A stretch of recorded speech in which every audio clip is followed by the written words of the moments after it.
Nizampet circle పరిధిలోని ఆకుల Satish dumping యార్డ్ను సందర్శించారు. ఈ సందర్భంగా వారు మాట్లాడుతూ తక్షణమే డంపింగ్ యార్డ్లో ఉన్న 2000 టన్నుల చెత్తను తరలించడానికి రోజుకి 50 ఆటోలను ఉపయోగించాలి. అదేవిధంగా రోజుకు కనీసం 2000 టన్నుల చెత్తను తరలించేలా ప్రత్యేక చర్యలు తీసుకోవాలి.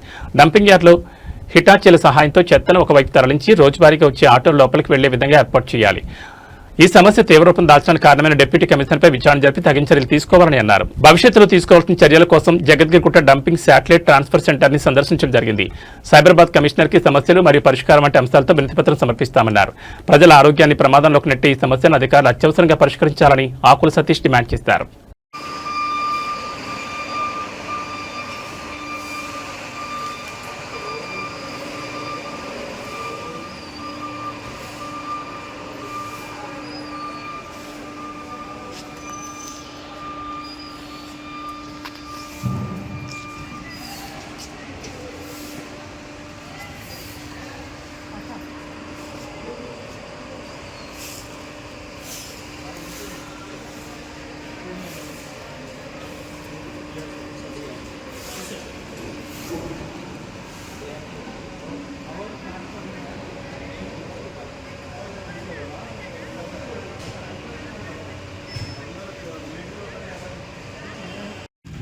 నమస్తే.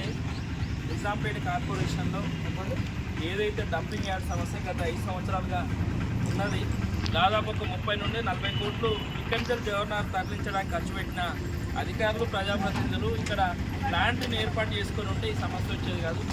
గత 1 ఇయర్గా ఎవరైతే ప్రస్తుత కమిషనర్ ఉన్నారో వీరి యొక్క పూర్తి స్థాయి చర్యలు లేకపోవడం వల్ల ఈరోజు డంపింగ్ యార్డ్ గత 3 నెలలుగా మేము చూస్తున్నాం. ఇక్కడ నుంచి జవహర్ నగర్కి తరలించక టెండర్ అయిపోయింది. తర్వాత టెండర్ అయిపోకముందుకే టెండర్ మళ్ళీ నోటిఫికేషన్ ఇచ్చి టెండర్ కంప్లీట్ చేసుకొని ఉంటే జిహెచ్ఎంసీ అధికారులతో కోఆర్డినేట్ చేసుకొని ఈరోజు ఈ సమస్య వచ్చేది కాదు. కానీ ఇక్కడున్న కమిషనరు పూర్తిగా అవగాహన రాహిత్యం మనం చేయాలని చేశాడు. టెండర్ కూడా ఫైనల్ కాకపోవడం వల్ల ఈరోజు ఎక్కడెక్కడ 15 రోజుల నుండి చెత్త పేరుకుపోవడం వల్ల ఇక్కడి నుంచి జవహర్నగర్కు పోవడం వల్ల ఇండ్ల కాంచెలు కలెక్ట్ చేసుకొచ్చిన ఎవరైతే చెత్త ట్రాక్టర్లు మొత్తం కూడా ఎక్కడ ప్లేస్ లేక రోడ్డు పక్కన పోయాల్సిన పరిస్థితి వస్తుంది. మేము కూడా చెప్తున్నాం, అధికారులకు చిత్తశుద్ధి లేక ప్రజాప్రతినిధులు పట్టించుకోక ఇక్కడ ఉన్న ఎమ్మెల్యే కానీ, ఎమ్మెల్సీ కానీ, చివరికి ఎంపీ కానీ, స్థానికంగా ఉన్న అధికార పార్టీ నేతలు కానీ పట్టించుకొని ఉంటే 15 రోజుల నుండి సమస్య వచ్చేది కాదు.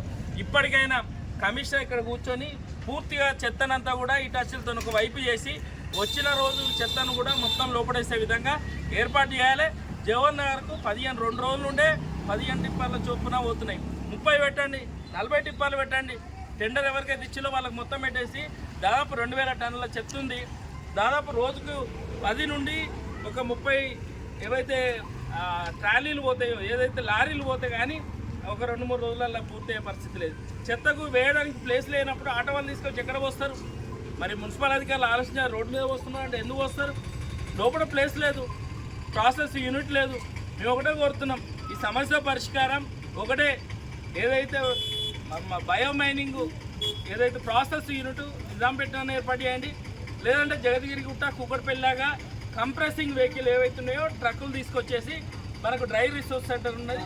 ఏ రోజు ఆ రోజు రూపాయి ఖర్చు లేకుండా, ఎవరి కాంట్రాక్ట్ చేయకుండా జిహెచ్ఎంసీ వెహికల్ లాగా కంప్రెసింగ్ ట్రక్కులు తీసుకొస్తే ఏ రోజు చెప్తే ఆ రోజు పోతుంది. బయట ఒక్కటి ఉండదు, తెచ్చే వాళ్ళకి ఇబ్బంది ఉండదు, ప్రజలకు ఇబ్బంది ఉండదు, అధికారులకు కూడా కమిషన్ల దంద ఏముండదు. కాబట్టి పూర్తిగా దాన్ని ఏర్పాటు చేయాలి. ఈ డంపింగ్ యార్డ్ ఉన్నదంటే కమిషన్ల కోసం మేము భావిస్తున్నాం. కాబట్టి డంపింగ్ యార్డ్ పరిష్కారం చేయమని అడుగుతున్నాం.